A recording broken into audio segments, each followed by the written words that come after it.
3.5 years ago, I made one of the best decisions of my life.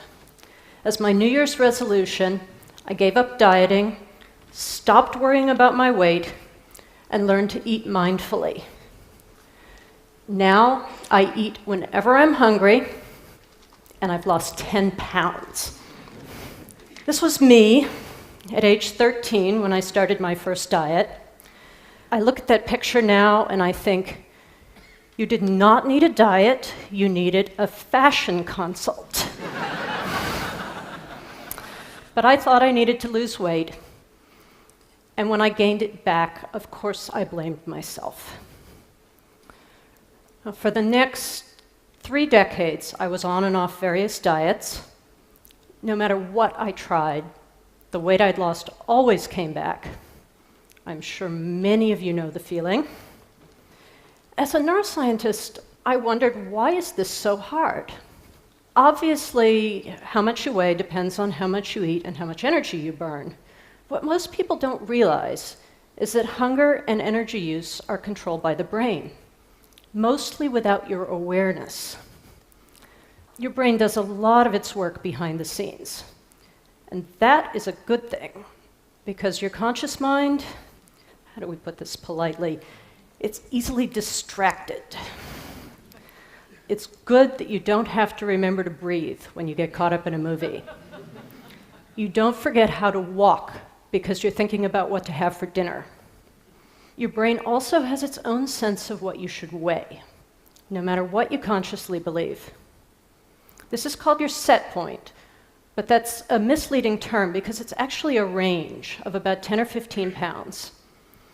You can use lifestyle choices to move your weight up and down within that range, but it's much, much harder to stay outside of it.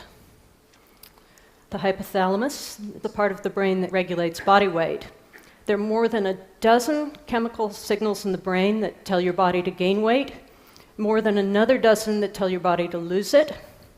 And the system works like a thermostat, responding to signals from the body by adjusting hunger, activity, and metabolism to keep your weight stable as conditions change. That's what a thermostat does, right?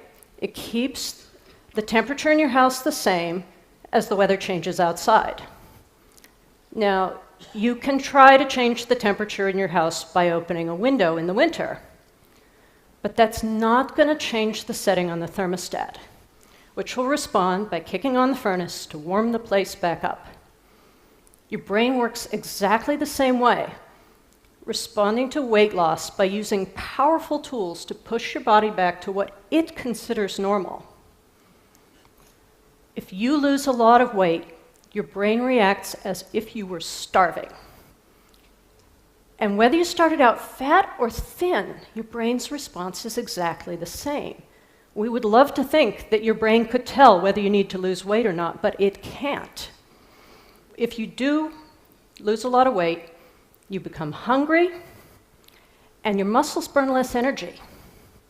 Dr. Rudy Leibel of Columbia University has found that people who've lost 10% of their body weight burn 250 to 400 calories less because their metabolism is suppressed. That's a lot of food. This means that a successful dieter must eat this much less forever than someone of the same weight who's always been thin. From an evolutionary perspective, your body's resistance to weight loss makes sense. When food was scarce, our ancestors' survival depended on conserving energy. And regaining the weight when food was available would have protected them against the next shortage. Over the course of human history, starvation has been a much bigger problem than overeating. This may explain a very sad fact. Set points can go up, but they rarely go down. Now, if your mother ever mentioned that life is not fair, this is the kind of thing she was talking about. Successful dieting doesn't lower your set point. Even after you've kept the weight off for as long as 7 years, your brain keeps trying to make you gain it back. If that weight loss had been due to a long famine, that would be a sensible response. In our modern world of drive-through burgers, it's not working out so well for many of us. That difference between our ancestral past and our abundant present is the reason that Dr. Yoni Friedhoff of the University of Ottawa would like to take some of his patients back to a time when food was less available. And it's also the reason that changing the food environment is really going to be the most effective solution to obesity. Sadly, a temporary weight gain can become permanent. If you stay at a high weight for too long, probably a matter of years for most of us, your brain may decide that that's the new normal. Psychologists classify eaters into two groups: those who rely on their hunger and those who try to control their eating through willpower, like most dieters. Now, let's call them intuitive eaters and controlled eaters. The interesting thing is that intuitive eaters are less likely to be overweight, and they spend less time thinking about food. Controlled eaters are more vulnerable to overeating in response to advertising, supersizing, and the all-you-can-eat buffet. And a small indulgence, like eating one scoop of ice cream, is more likely to lead to a food binge in controlled eaters. Children are especially vulnerable to this cycle of dieting and then binging. Several long-term studies have shown that girls who diet in their early teenage years are 3 times more likely to become overweight 5 years later, even if they started at a normal weight. And all of these studies found that the same factors that predicted weight gain also predicted the development of eating disorders.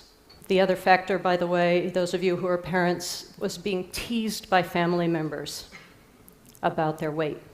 So don't do that. I left almost all my graphs at home, but I couldn't resist throwing in just this one, because I'm a geek, and that's how I roll. This is a study that looked at the risk of death over a 14-year period based on 4 healthy habits: eating enough fruits and vegetables, exercise 3 times a week, not smoking, and drinking in moderation. Let's start by looking at the normal weight people in the study. The height of the bars is the risk of death, and those 0, 1, 2, 3, 4 numbers on the horizontal axis are the number of those healthy habits that a given person had. And as you'd expect, the healthier the lifestyle, the less likely people were to die during the study. Now let's look at what happens in overweight people. The ones that had no healthy habits had a higher risk of death. Adding just one healthy habit pulls overweight people back into the normal range.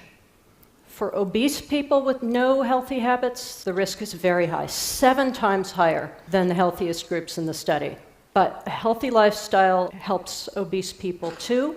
In fact, if you look only at the group with all 4 healthy habits, you can see that weight makes very little difference. You can take control of your health by taking control of your lifestyle, even if you can't lose weight and keep it off. Diets don't have very much reliability.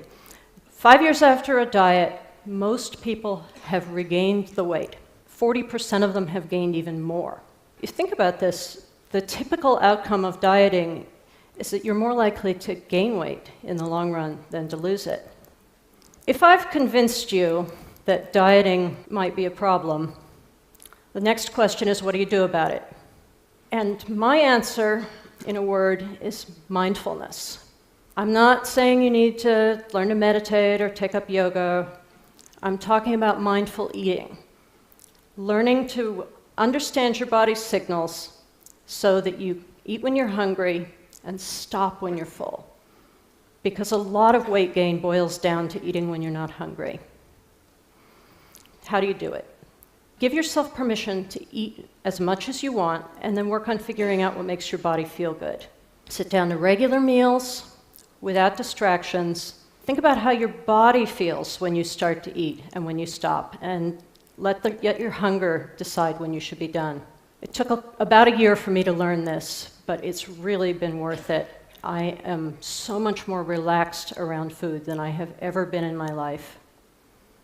I often don't think about it. I forget we have chocolate in the house. I mean, it's like aliens have taken over my brain. It's just completely different. I should say that this approach to eating probably won't make you lose weight unless you often eat when you're not hungry. But doctors don't know of any approach that makes significant weight loss in a lot of people.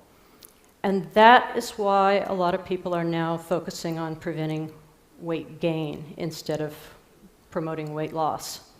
Let's face it, if diets worked, we'd all be thin already. Why do we keep doing the same thing and expecting different results? Diets may seem harmless, but they actually do a lot of collateral damage. At worst, they ruin lives. Weight obsession leads to eating disorders, especially in young kids. In the US, we have 80% of 10-year-old girls say they've been on a diet. Our daughters have learned to measure their worth by the wrong scale. Even at its best, dieting is a waste of time and energy. It takes willpower, which you could be using to help your kids with their homework or to finish that important work project. And because willpower is limited, any strategy that relies on its consistent application is pretty much guaranteed to eventually fail you when your attention moves on to something else. Let me leave you with one last thought. What if we told all those dieting girls that it's okay to eat when they're hungry?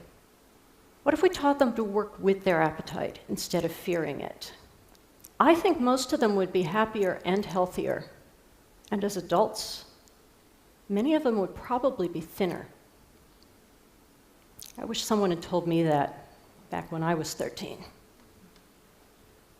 Thanks.